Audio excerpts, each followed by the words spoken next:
इक्वेशनचा याच्यामध्ये equation of plane passing through म्हणजे एक प्लेन आहे जे सर पास screen होतं share करा. इंटरसेक्शन ऑफ टू प्लेन्स म्हणणं. ओके, म्हणजे दोन प्लेन्स असतील त्या दोन प्लेन्सच्या इंटरसेक्शन पॉइंट मधून तिसरं एक प्लेन जाईल, अशा टाइपच्या प्लेनचं इक्वेशन काय असेल? Equation of plane passing through the intersection of two plane. दोन प्लेनच्या इंटरसेक्शन मधून जाणारं इक्वेशन काढा, अशा टाइपचे इक्वेशन म्हणता येते. म्हणजे कसे आता ठिकाणी पहा, या ठिकाणी हे जे तुम्हाला दिसतंय पहा, हे एक जे प्लेन आहे हे जसं इकडच्या बाजूला गेलेलं आहे हे मागे फ्रंटचं.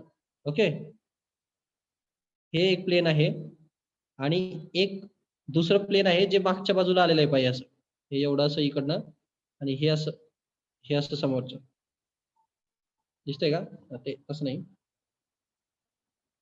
हे मागे गेलेलं इथं आणि हे पुढचं रेड, हे प्लेन गेलेलं आहे मागे असं. समजले? दोन प्लेन कुठले इंटरसेक्ट झालेत ते?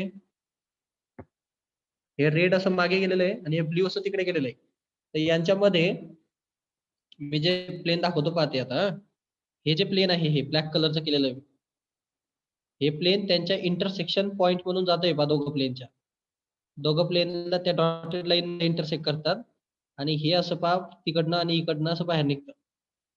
दिसलं का? हो, ब्लॅक कलरचं प्लेन. तर असे पाहते पुस्तकाच्या नोटबुक सारखं येते. एक रेड प्लेन असं गेलेलं आहे तिकडे, ब्ल्यू प्लेन इकडनं गेलेलं आहे आणि मध्ये ब्लॅक कलरचं प्लेन आहे. ब्लॅक कलरचं प्लेनचं इक्वेशन आपल्याला काढायचंय. ते ब्लॅक कलरचं जे प्लेन आहे ज्याचं आपल्याला इक्वेशन पाहिजे, ते प्लेन कुठून पास झाले? ते प्लेन हे जे रेड आणि ब्ल्यू कलरचे जे दोन प्लेन होते त्यांच्या इंटरसेक्शन मधून पास झाले, म्हणजे त्या दोघांच्या इंटरसेक्टिंग लाईन मधून पास झाले. समजलं का? समजलं का? हो. हा, अशी जर केस असेल तर तिचं म्हणजे दोन प्लेनच्या इंटरसेक्शन लाईन मधून पास होणार जे प्लेन असेल त्याचं इक्वेशन कसं काढतात, तो टॉपिक आहे हा. कोणाला समजले नाही हे कंडिशन? प्रत्येकाला समजले? कंडिशन समजली का? हो सर, समजले. हा, तर हे जे मधलं जे प्लेन असतं ज्याचा जे पास होतं त्या दोघा प्लेनच्या याच्यामधनं, त्या प्लेनचं इक्वेशन असं काढतात. हे पहा, हे फर्स्ट प्लेन होतं जे पास झालेलं होतं, त्याचं इक्वेशन हे फर्स्ट प्लेन, त्याचं इक्वेशन आहे आर वेक्टर, त्याचा नॉर्मल आहे एन वेक्टर आणि त्याचं D is equal to D D one. आणि हे दुसरं प्लेन आहे आर वेक्टर n2 d2. या दोन वेक्टरच्या इंटरसेक्शन मधून हे तिसरं वाले एक प्लेन पास झालंय का? हे दिसतंय काय? हे पहा, हे दिसलं का? हे जे प्लेन झालं हे पास, हे प्लेनचं इक्वेशन असं काढतात दोघांचा कॉम्बिनेशन. आर ऑफ म्हणजे r vector dot product of n plus n2 normal of both those vectors plus lambda scalar multiple असतो in bracket d1 plus d2 is equal to 0. d1 d2 या वेक्टरच्या equation मधून तुम्हाला भेटतं. समजलं? हो. हे वेक्टरचे इक्वेशन दिलेलं असतं आपल्याला. हे झालं त्याचं वेक्टर इक्वेशन. हे इक्वेशन पार्ट वेक्टर इक्वेशन काय असतं. आणि त्यानंतर त्याचं कार्टेशियन इक्वेशन पण असतं. तर कार्टेशियन इक्वेशन असं काढतात. समजा एक प्लेन जे असेल, एक प्लेनचा कार्टेशियन फॉर्म दिलेला असेल असा a1 x plus b1 y plus c1 z plus d1 is equal to 0. आणि दुसऱ्या प्लेनचं कार्टेशियन इक्वेशन दिलेलं असेल, ते दिलेलं असेल a2 x plus b2 y plus c2 z plus d2 is equal to 0. आणि त्याच्यामध्ये लॅम्बडा हा एक रिअल व्हॅल्यू असेल जे की लॅम्बडा कॉन्स्टंट आहे. तर या प्लेनच्या इंटरसेक्शन पॉइंट मधून जाणाऱ्या प्लेनचं इक्वेशन असं काढतात. समजलं? पहिल्या प्लेनचं इक्वेशन प्लस लॅम्बडा इंटू दुसऱ्या प्लेनचं इक्वेशन. समजलं? हो. हे कार्टेशियन इक्वेशन झालं.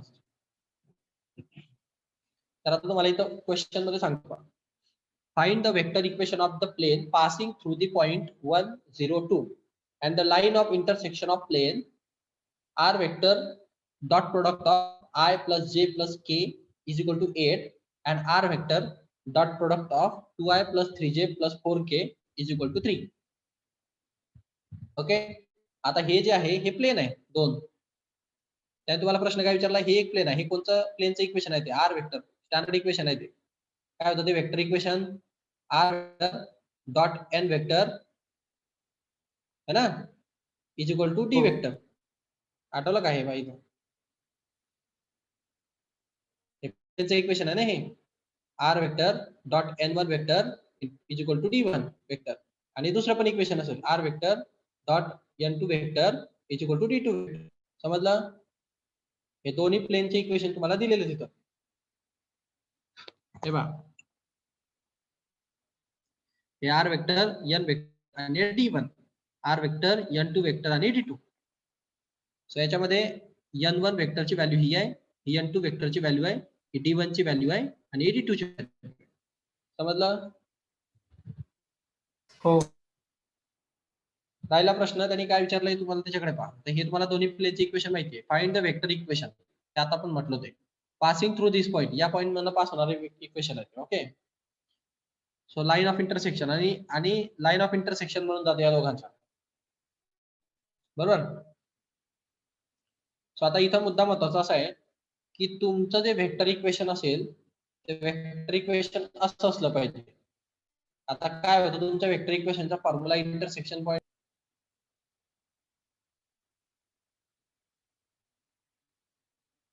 हा समजलं का?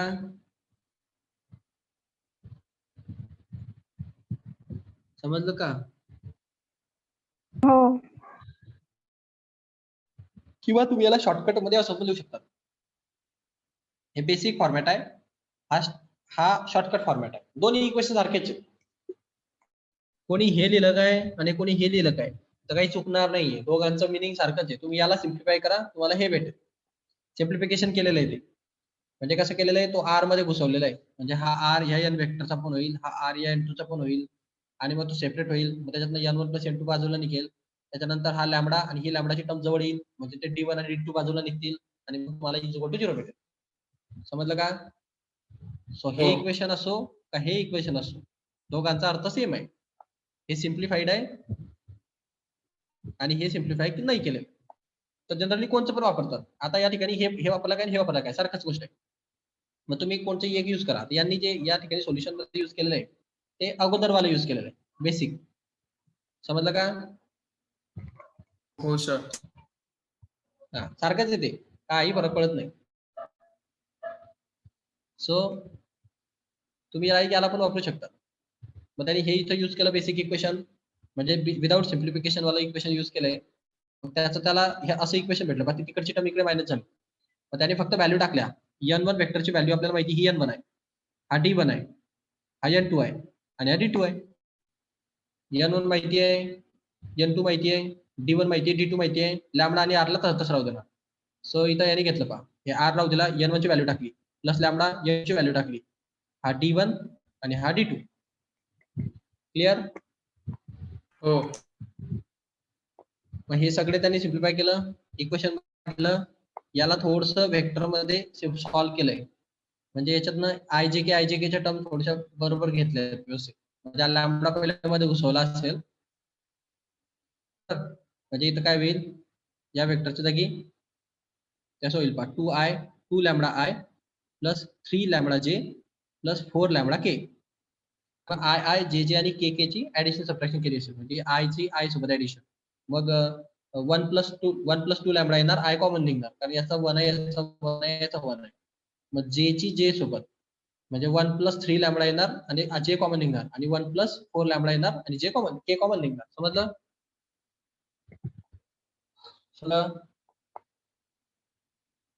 का परत एकदा सांगू? समजलं सर. सोपं आहे ते, वेक्टर झालेलं आहे आपल्या बऱ्याच वेळेला. आता ही डिस्कशन वेक्टरची सम कशी करतात. आता त्यांनी काय सांगितले तुम्हाला की हे तुमचं रिक्वायर्ड वेक्टर इक्वेशन असेल, कारण हे जे इक्वेशन आहे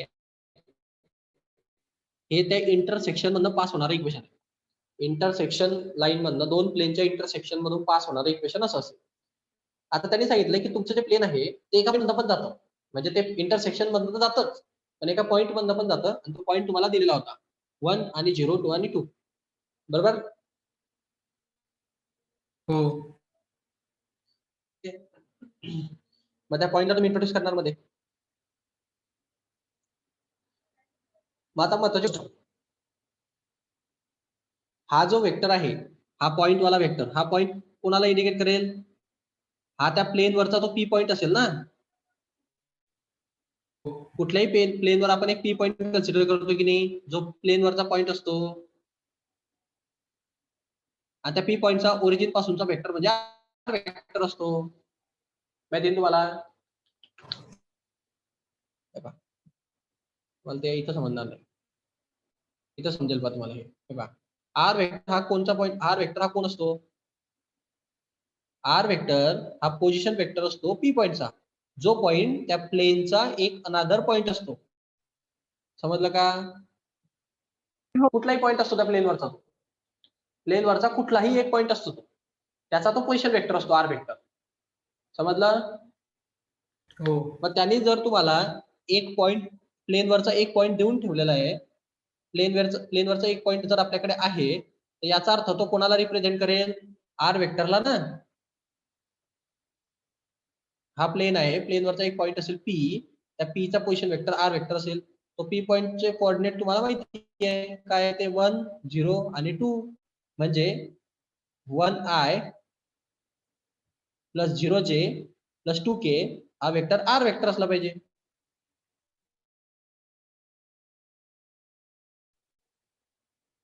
समजलं का? हो सर.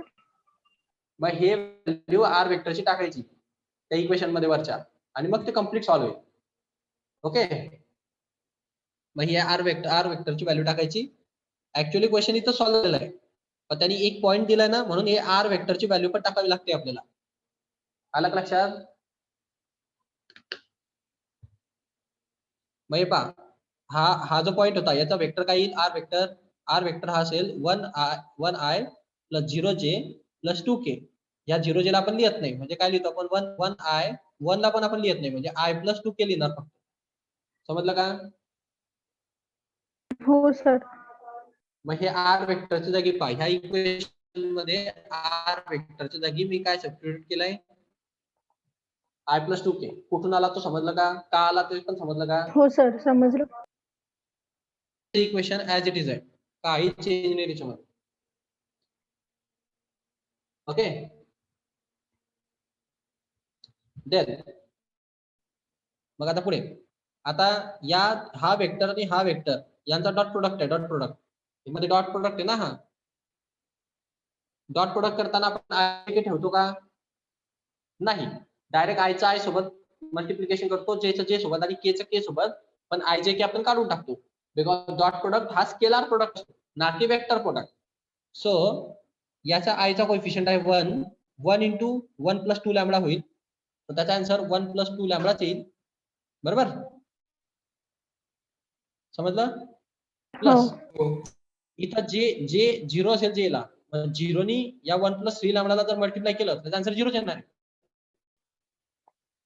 बरोबर? हो सर. आणि राहिला प्रश्न यात ह्या पुढच्या 2 चा. हा 2 नी, हा इकडच्या 2 नी या 1 प्लस 4 लॅम्बडाला मल्टिप्लाय केलं, के नी केला, तर ते 2 इन ब्रॅकेट 1 प्लस 4 लॅम्बडा येईल, आणि हे पुढचं as it is 8 plus 3 lambda as it is. समजलं हे? हो सर. मग ही टर्म तुमची इथे येते पहा, ही टर्म तुम्हाला इथे दिसते पहा. जे ची टर्म 0 झालेली आहे, जे ची टर्म कॅन्सल होऊन गेली का? कारण जे 0 होता, मल्टिप्लिकेशन 0 झालेलं, म्हणून तुम्हाला जे ची टर्म इथे दिसत नाही. ओके. मग पुढे याला सिम्प्लिफाय करा थोडं, हा 2 घुसवा, मग ते काय भेटेल? 1 प्लस 2 लॅम्बडा प्लस 2 इंटू 1 म्हणजे 2 प्लस 2 इंटू 4 म्हणजे 8 lambda is equal to 8 plus 3 lambda. मग थोडं सिम्प्लिफाय करा अजून, 2 लॅम्बडा 8 लॅम्बडा टोटल मिळून झाले 10 लॅम्बडा, आणि 1 आणि 2 याचं झालं 3, म्हणजे 3 plus 10 lambda is equal to 8 plus 3 lambda. मग त्यानंतर लॅम्बडाची व्हॅल्यू काढून घ्या. हा 10 लॅम्बडा राहू दे इकडे, हा 3 लॅम्बडा इकडे घेऊन या, आणि हा 3 ला इकडे शिफ्ट करा. ओके. सो काय होईल ते पहा, 10 lambda minus 3 lambda is equal to 8 minus 3, plus 3 कडे मायनस 3 होईल. मग काय आन्सर भेटेल तुम्हाला? 7 लॅम्बडा इज इक्वल टू 5. मग लॅम्बडाची व्हॅल्यू काय भेटेल? 5/7. समजलं? हो. आता ही लॅम्बडाची व्हॅल्यू घ्यायची, ही 5/7 आणि ही व्हॅल्यू घेऊन या इक्वेशन मध्ये टाकायची, म्हणजे ते कम्प्लीट होईल. ओके. हो सर. मग आता पहा, हे आर हा पहिला वेक्टर, लॅम्बडाची व्हॅल्यू 5/7 टाकली, हे लॅम्बडाची व्हॅल्यू टाकली, याला थोडं सिम्प्लिफाय केलं, हे इक्वेशन असं भेटेल. काय डाऊट याच्यात? नाही सर. थोडासा किचकट झाला क्वेश्चन, घाबरायची गरज नसते. तुम्हाला जेव्हा इक्वेशन मध्ये एखादी पॉईंट वगैरे दिलेला असतो, समजा तुम्हाला स्केलरची जर व्हॅल्यू भेटत असेल या स्केलरची लॅम्बडाची, तर ती लॅम्बडाची व्हॅल्यू तुमच्या इक्वेशन मध्ये सबस्टिट्यूट करा, म्हणजे तुम्हाला प्रॉपर इक्वेशन भेटते ज्याच्यामध्ये स्केलर नसतं. आलं लक्षात? जर त्यांनी हो. हा पॉईंट दिला नसता, समजा त्यांनी म्हटलं असतं फक्त इंटरसेक्शन आहे आणि हा पॉईंट दिला नाही, तर इक्वेशन इथंच संपतं. आलं लक्षात? तो पॉईंट दिल्यामुळे त्या आर ची व्हॅल्यू टाकता आली, त्या आर ची व्हॅल्यू टाकल्यामुळे तो लॅम्बडा भेटला, तो लॅम्बडा भेटल्यामुळे मी याच्यात टाकलं आणि मग मला इक्वेशन भेटलं. नंतर आर ची व्हॅल्यू टाकायची नाही मेन इक्वेशन मध्ये. आलं लक्षात? हो सर. त्याचं कारण असं आहे की आर हा प्लेन वरचा कुठलाही पॉईंट असतो, तुम्ही फक्त एक कोणता तरी पॉईंट कन्सिडर केला होता आणि त्याच्यावरून तुम्ही लॅम्बडाची व्हॅल्यू काढली होती. आर म्हणजे तो पी पॉईंट हा प्लेन वरचा कुठलाही पॉईंट असू शकतो, तो त्याला जनरल राहू द्या. जनरल इक्वेशन काढायची आहे ना आपल्याला, त्याला जनरल राहू द्या. मग लास्टचं इक्वेशन देताना आर वेक्टर लिहून द्यायचं फक्त, म्हणजे त्या प्लेन वरचा कुठलाही एक पॉईंट असेल, तुम्ही त्याला पर्टिक्युलरली मेन्शन करू नका. पर्टिक्युलरली जर मेन्शन झाला त्याचा अर्थ तो लॅम्बडाची व्हॅल्यू काढण्यासाठी दिलेला असतो. लॅम्बडाची व्हॅल्यू काढून घ्यायची, टाकून द्यायची, आर वेक्टर जनरल म्हणून सोडून द्यायचं. आलं लक्षात? हो.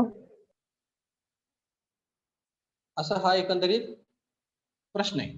आता याच्यामध्ये 6 मध्ये पहा, तुम्हाला जवळपास सगळेच प्रकारची व्हरायटी याच्यामध्ये कव्हर झालेली आहे.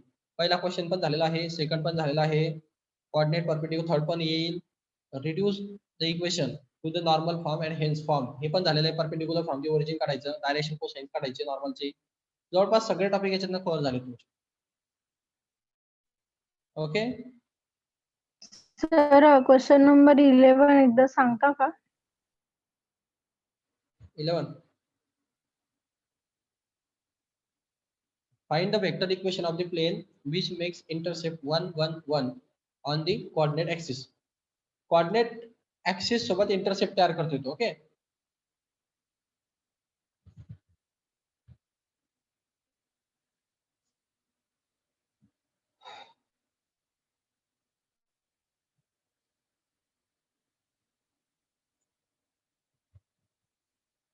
Vector equation of the plane which makes intercept 1 1 1. Okay. On the coordinate axis.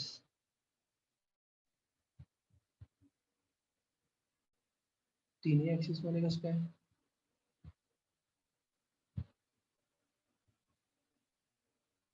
एक मिनिट हा, त्याला जरा इमॅजिनेशनला प्रॉब्लेम लागतो.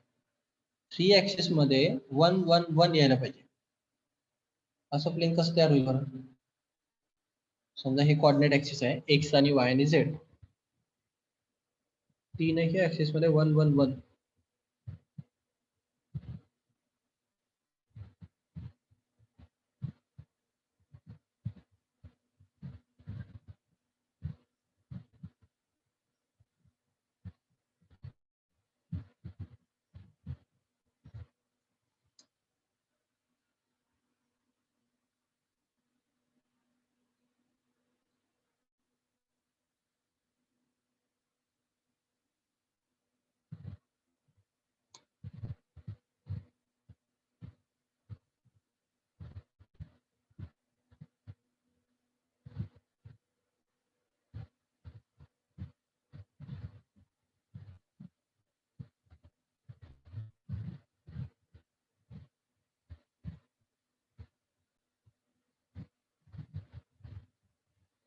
त्याची कंडिशन इमॅजिन होत नाही मला. राहू द्या, मी नंतर सांगतो. ओके, थोडसा ट्रिकी. कोणत्याही दोन ऍक्सिसला ऍक्च्युअली 1 1 येऊ शकतं. तिसऱ्या ऍक्सिसला कसं काय येतं काय माहिती. एक्स वाय आणि झेड. समजा हा पण 1, हा पण 1, हा पण 1, असे तीनही कोऑर्डिनेट कसं काय तयार होतील आणि त्यातनं जाणारं प्लेन कसं काय तयार होईल. आयदर ते जर एक्स मधनं गेलं तर ते वाय ऍक्सिसला पॅरलल येऊन जातं. वाय झेड मधनं गेलं तर एक्स ऍक्सिसला पॅरलल येऊन जातं. तिघांचं इंटरसेक्शन म्हणजे जरा अवघड आहे.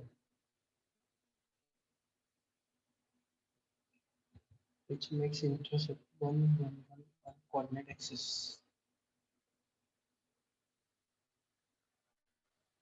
One, one, one.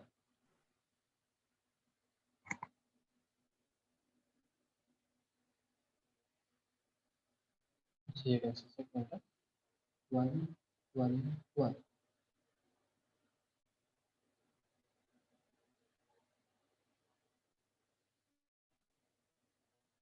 अच्छा, असं आहे.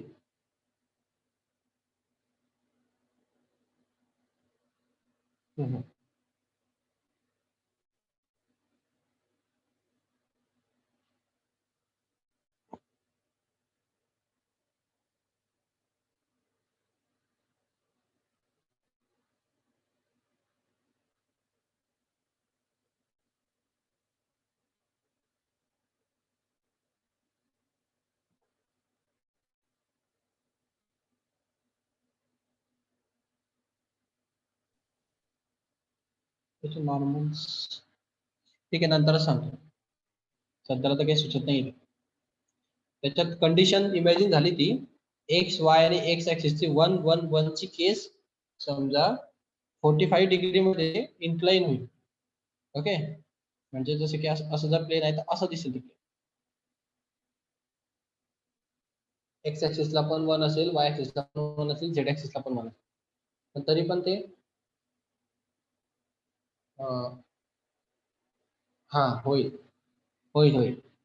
एक्स झेड तिन्ही ऍक्सिस मध्ये 1 येईल, असं असं प्लेन येईल. आणि जर असं जर ते प्लेन येणार आहे असं त्याच्यामध्ये असं ऍक्सिसचा इकडे राहील समजा. सो तीनही केसेस मध्ये जर 1 येईल तर नॉर्मल काढताना अँगल क्रिएट करावा लागते. नॉर्मलचे इक्वेशन, फुटचे इक्वेशन, प्लेनला नॉर्मल एक असा असेल, दुसरा असा असेल, तिसरा असा असेल. ओके, आणि पुढचे जे पॉइंट्स असतील ते 1 0 0 येईल, 0 1 0 येईल आणि 0 1 0 0 येईल.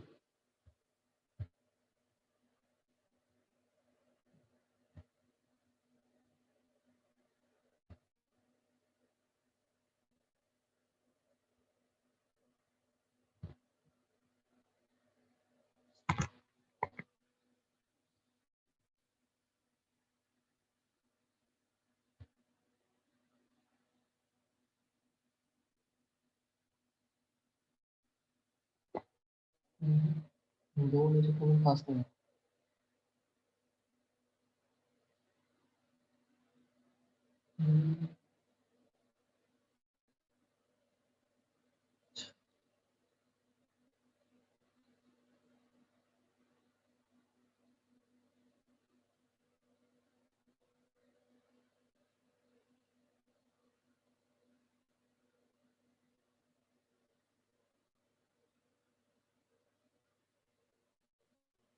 थोडस ट्रिकी आहे. काय आहे, 3 पॉइंट काढावे लागतील. n1 n2 निघतील तुमच्याने, कारण एक्स आणि वाय ऍक्सिस मध्ये. म्हणजे समजा n1 जो आहे त्याचे फूट आपल्याला माहिती पडते. n1 चे जे फूट येतील ते 1 0 0, n2 चे जे फूट येतील ते 0 1 0, आणि जो थर्ड पॉइंट असेल तो passing through the R vector साठी असणार. आर वेक्टर साठी असणार 0 0 1.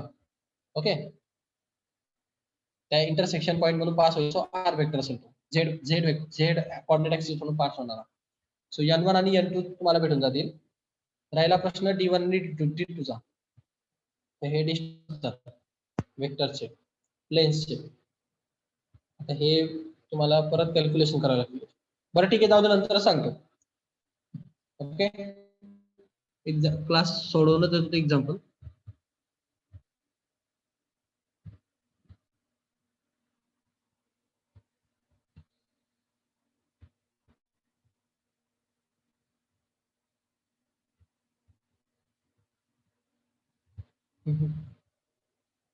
कन्व्हेन्शनल वेने निघणार नाही, तुम्हाला कॅल्क्युलेट करावं लागतील टीच्या वेळेस.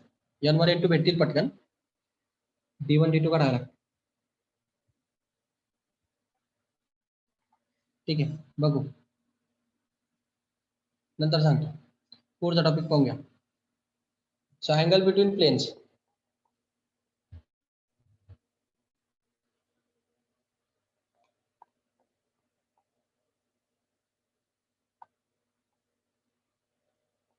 सपोज जर 2 प्लेन्स असतील,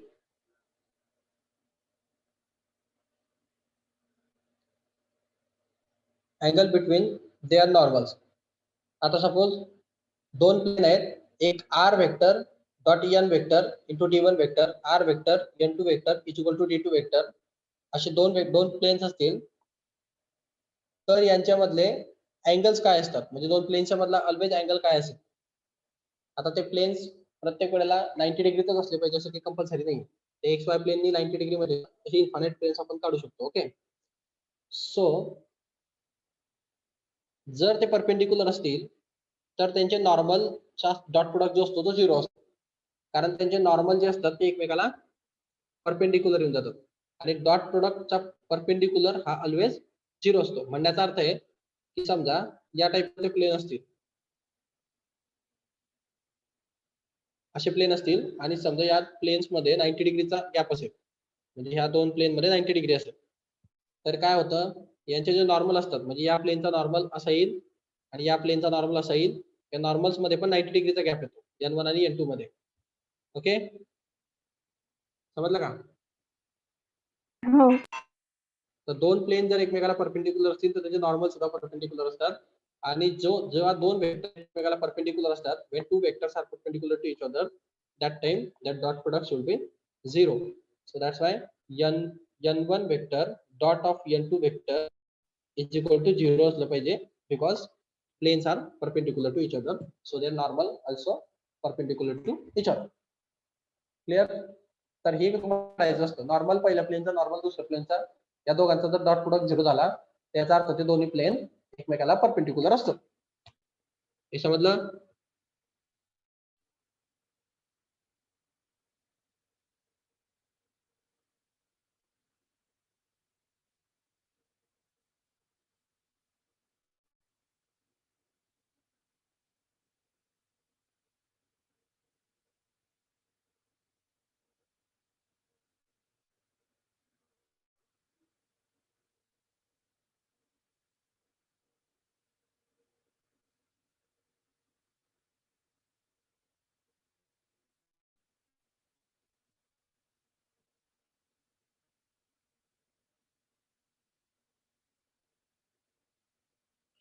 हा, पुढचं पाहून घ्या. सो ही एक केस आहे परपेंडिक्युलरची, आणि समजा हे कार्टेशियन इक्वेशन दिलंय a1 x plus b1 y plus c1 z is equal to d1 minus, आणि हे दुसरं प्लेन दिलंय आणि हे जर का परपेंडिक्युलर असतील तर यांचे जे नॉर्मल असतात त्यांचा प्रोडक्ट बरोबर 0 येतो. म्हणजे याचे नॉर्मल काय येणार, तर a1 चा a2 सोबत प्रोडक्ट, b1 चा b2 सोबत प्रोडक्ट आणि c1 चा c2 सोबत प्रोडक्ट, या सर्वांची प्लस जर केली आपण आपल्याला आन्सर 0 भेटलं पाहिजे. तेच आहे ते डॉट प्रोडक्ट N1 N2, याचा डॉट प्रोडक्ट म्हणजे 0 असतो. कार्टेशियन मध्ये त्यांच्या कोएफिशियंटचा मल्टिप्लिकेशन ची सम 0 असते. दोन्ही वेक्टर, दोन्ही फॉर्म लक्षात ठेवायचे, वेक्टर फॉर्म सुद्धा आणि कार्टेशियन फॉर्म सुद्धा. ओके, त्यानंतर जर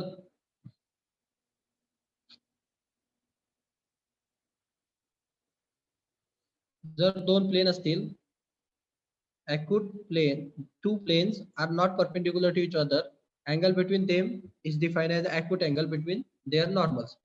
तर 2 प्लेनच्या मध्ये acute angle असेल आणि तो त्यांच्या नॉर्मलच्या बिटवीनचा acute angle असेल, तर तो कसा काढायचा, तर ते परपेंडिक्युलर नसतील तर त्याचा फॉर्म्युला असा आहे, cos ऑफ थिटा, म्हणजे त्यांचे नॉर्मल जे असतात दोघांच्या मध्ये acute angle तयार झालेला असतो तो म्हणजे थिटा.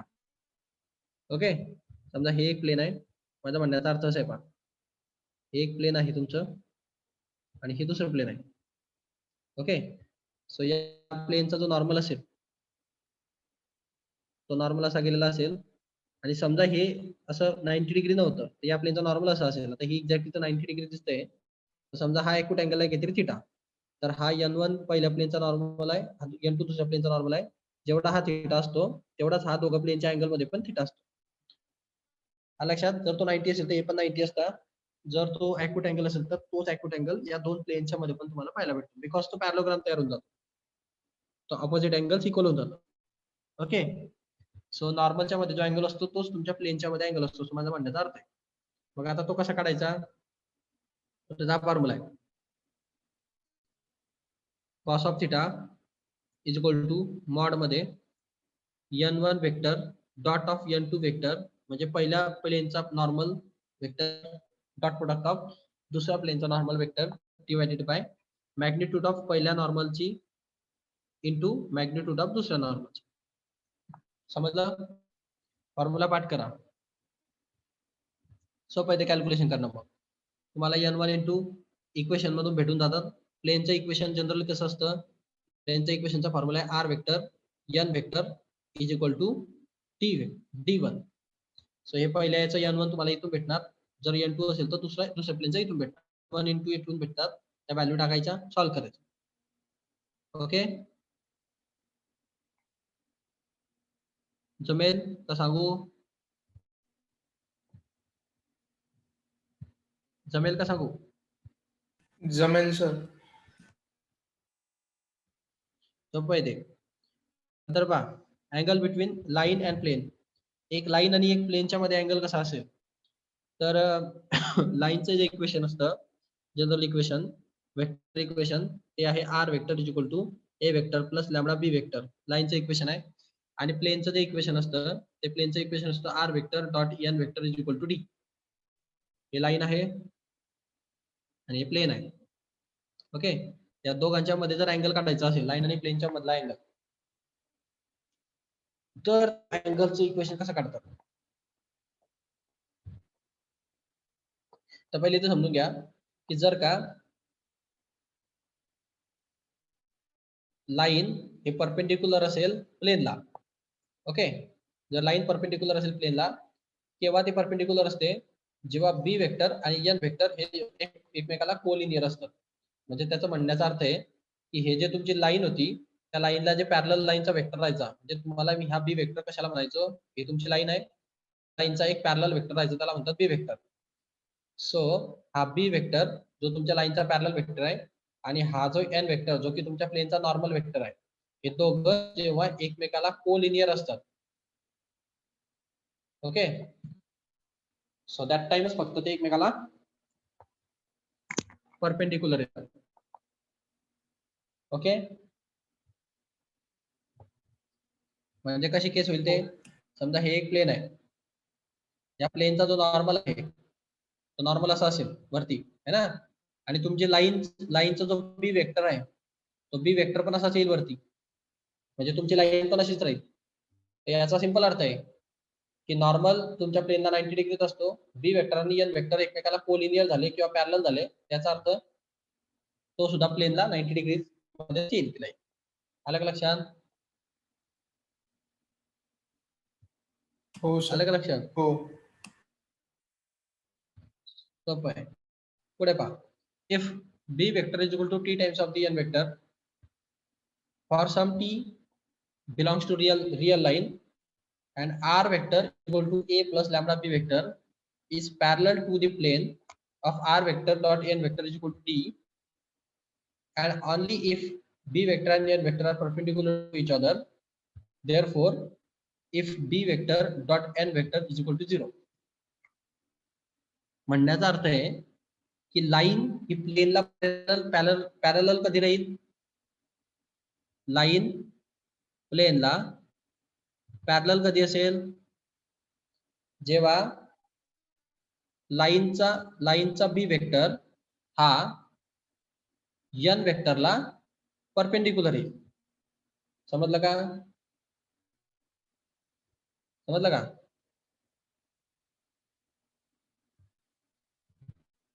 हे बघा तुम्हाला पाहिजे लाईनचं इक्वेशन समजणं गरजेचं आहे. लाईनचं equation r vector is equal to a plus lambda b vector असतं. याच्यामध्ये हा जो बी वेक्टर असतो ना, हा बी वेक्टर तुमची जी लाईन असते त्या लाईनची एक पॅरलल लाईन असते, त्याला बी वेक्टर म्हटलं जातं. आपल्याला गिवन लाईनची एक पॅरलल लाईन त्याला बी वेक्टर म्हटलं जातं. ती आपली लाईन आणि ते बी वेक्टर ची डायरेक्शन सेम असते, दोघं सारख्याच डायरेक्शनने मूव्ह होतात. म्हणण्याचा अर्थ आहे माझा की लाईन अँड प्लेन परपेंडिक्युलर असणं आणि लाईन अँड प्लेन पॅरलल असणं हे कसं ओळखायचं, तर हे असं ओळखतात. समजा तुमची लाईनचा बी वेक्टर प्लेनचा नॉर्मल या दोघांचा डॉट प्रोडक्ट जर 0 झाला याचा अर्थ ते एकमेकाला परपेंडिक्युलर आहे. ओके नाही गडबड झाली. डॉट प्रोडक्ट जेव्हा 0 येईल तेव्हा ते पॅरलल होऊन जातात. थांबा.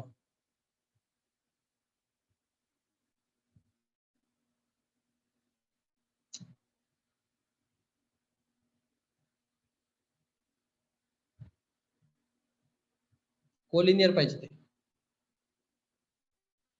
कोलिनियर पाहिजे म्हणजे पहा असं प्लेन असेल, हे प्लेनला हा तुमचा नॉर्मल असतो असा आणि ह्या नॉर्मललाच तुमचा बी वेक्टर सुद्धा कोलिनियर पाहिजे. सो दॅट टाइम म्हणजे L vector and B vector are collinear. Collinear म्हणा किंवा पॅरलल म्हणा. सो दॅट टाइम ते एकमेकाला परपेंडिक्युलर आहे. समजलं. आणि या केसमध्ये हे जे प्लेन असेल त्याचा जो नॉर्मल असेल, नॉर्मल वेक्टर हा तुमच्या बी वेक्टरला, हा बी वेक्टर असा पाहिजे मग जो एकमेकांमध्ये 90 डिग्री पाहिजे. सो दॅट त्या केसमध्ये काय होईल की तुमच्या बी वेक्टरच्या डायरेक्शन मध्ये तुमची लाईन असते. सो या केसमध्ये तुमचं लाईन आणि प्लेन पॅरलल आहे. समजलं का. जेव्हा तुमचा लाईनचा बी वेक्टर आणि प्लेनचा नॉर्मल एकमेकाला परपेंडिक्युलर असेल, म्हणजे परपेंडिक्युलर असलं म्हणजे याचा अर्थ काय असतो, एन वेक्टर डॉट प्रोडक्ट आणि बी वेक्टर याचा डॉट प्रोडक्ट 0 असला पाहिजे. कारण जेव्हा वेक्टर एकमेकाला परपेंडिक्युलर असतात तेव्हा त्यांचा डॉट प्रोडक्ट 0 असतो. लक्षात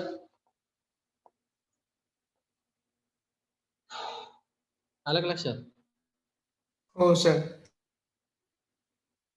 आणि या ठिकाणी क्रॉस प्रोडक्ट 0 असणार म्हणजे b vector cross n vector is equal to 0, कारण ते पॅरलल आहे, कोलिनियर आहे. सो या केसेस लक्षात ठेवा. लाईन आणि प्लेन परपेंडिक्युलर असतात तेव्हा नॉर्मल आणि बी वेक्टर म्हणजे कोलिनियर असतात. लाईन आणि प्लेन जेव्हा पॅरलल असतात तेव्हा नॉर्मल बी वेक्टर दोघांच्या मध्ये 90 डिग्रीचा अँगल असतो, तेव्हा त्या लाईन आणि प्लेन एकमेकाला पॅरलल येतील. आणि ते कसं प्रूव्ह करणार मी, तर प्रूव्ह करण्याचा सिंपल हिशोब आहे. तुम्ही डॉट प्रोडक्ट 0 घेऊन टाका, तुम्हाला नॉर्मल आणि बी वेक्टर मध्ये पॅरलल परपेंडिक्युलर रिलेशन दिसून जाईल. आणि जर ते परपेंडिक्युलर असतील तर लाईन आणि प्लेन एकमेकाला पॅरलल. ओके हो सर.